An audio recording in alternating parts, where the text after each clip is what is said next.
নমস্কার, মাতৃ আদেশে আপনাদের সকলকে স্বাগত।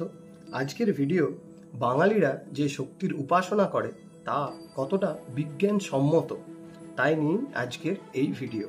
তো এখানে আমরা কী নিয়ে আলোচনা করব, এই বিষয়ে অলরেডি আমি বড় ভিডিও ইউটিউবে আপলোড করা রয়েছে, আপনারা চাইলে দেখতে পারেন। আমি ছোট করে এখানে বলার প্রচেষ্টা করছি যাতে আপনাদের মাধ্যমে আপনাদের মধ্যে যাতে আমি পৌঁছাতে পারি। তো বস্তু মাত্রই যে শক্তির সমবায় তা জড়বিজ্ঞানীরা আবিষ্কার করার অনেক আগে শ্রীচণ্ডীতে উল্লেখ করা আছে। শ্রীচণ্ডীর একটি মন্ত্রর মাধ্যমে আপনারা জানতে পারবেন জড়বিজ্ঞানের আবিষ্কারের অনেক আগে শ্রীচণ্ডীর মধ্যে এই বিষয় তুলে ধরা হয়েছে।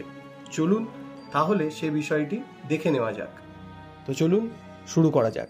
শ্রীচণ্ডী থেকে উল্লেখিত একটি মন্ত্র, যা দেবী সর্বভূতেষু চেতনত্বভিধীয়তে, অর্থাৎ সর্বভূতে যে শক্তি বিরাজ করেন তিনি চৈতন্য স্বরূপা। আমি সমগ্র মন্ত্রটি ধরব না, আমি প্রথমের 3টি শব্দ ধরব, যেখানে কি বলছে, যা দেবী সর্বভূতেষু, অর্থাৎ সর্বভূতে যে শক্তি বিরাজ করেন।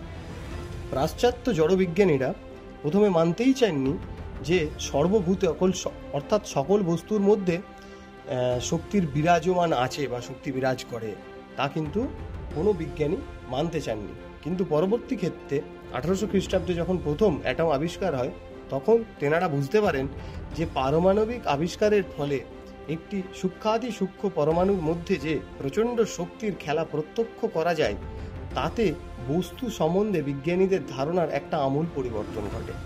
তার ফলে বস্তু মাত্রই যে শক্তির সমবায় সে সম্পর্কে জড়বিজ্ঞানীদের সংশয় ঘুচে যায়।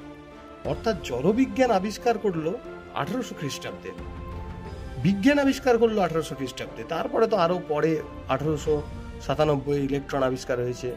এরকমভাবে স্টেজ বাই স্টেজ পরমাণুকে ভিতরে যেই থিওরিগুলো আছে সেগুলি আবিষ্কার হয়েছে। কিন্তু প্রথম অ্যাটম আবিষ্কার হয়েছিল 1800 খ্রিস্টাব্দে। তার কয়েকশো বছর আগে শ্রীচণ্ডীতে উল্লেখিত একটি মন্ত্রের মাধ্যমে আমরা পাই যে সকল বস্তুর মধ্যেই শক্তির সমবায়। বিজ্ঞান আবিষ্কারের অনেক অনেক অনেক আগে। তাহলে ভেবে দেখুন, শ্রীচণ্ডীতে উল্লেখিত একটি মন্ত্র যা বৈজ্ঞানিক যুক্তি অনেক আগে, বিজ্ঞান আবিষ্কারের অনেক আগেই কিন্তু তা শ্রীচণ্ডীতে তা তুলে ধরা আছে। শক্তি সম্বন্ধিত একটি যুক্তি তা অলরেডি তোলাই রয়েছে এবং পরবর্তী ক্ষেত্রে বিজ্ঞান তা প্রমাণ করছে। তো এই হলো আমাদের তন্ত্র বিজ্ঞান।